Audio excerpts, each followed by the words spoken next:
പാലക്കാട്ട് ഐഫോണിന്റെ അധിക വാറണ്ടി നിഷേധിച്ച സംഭവത്തിൽ ഉപഭോക്താവിന് നഷ്ടപരിഹാരം നൽകാൻ കോടതിയുടെ ഉത്തരവ്.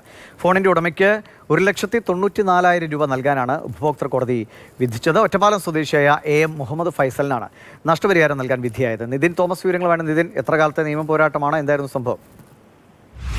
ദിവീഷ്, 2023 ഏപ്രിൽ 27-നാണ് ഒറ്റപ്പാലത്തെ മൊബൈൽ ഷോപ്പിൽ നിന്നും മുഹമ്മദ് ഫൈസൽ 94,900 രൂപ കൊടുത്ത് ഒരു ഐഫോൺ വാങ്ങുന്നത്. അതിനൊപ്പം തന്നെ 15,175 രൂപ കൊടുത്ത് ഓൺ സൈറ്റ് ഗോ എന്ന കമ്പനിയുടെ 2 വർഷത്തെ എക്സ്റ്റൻഡഡ് വാറന്റിയും എടുത്തിരുന്നു.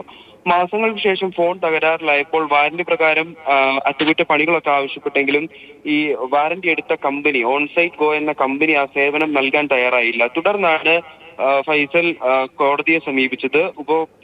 കോടതി പിന്നീട് കോടതിയിൽ നിയമ പോരാട്ടമായിരുന്നു. അതിനുശേഷമാണ് പാലക്കാട് ജില്ലാ ഉപഭോക്തൃ കോടതി ഇപ്പോൾ പരാതിക്കാരന് നഷ്ടപരിഹാരം നൽകാനായിട്ട് വിധിച്ചിരിക്കുന്നത്. ഫോണിന്റെ വിലയും അതുപോലെ തന്നെ എക്സ്റ്റൻഡഡ് വാറന്റി എടുത്തതിന്റെ വിലയും നഷ്ടപരിഹാരവും കോടതി ചിലവും അടക്കമാകെ 1,94,484 രൂപ മൊത്തം നൽകാനാണ് ഇപ്പോൾ വിധിച്ചിരിക്കുന്നത്.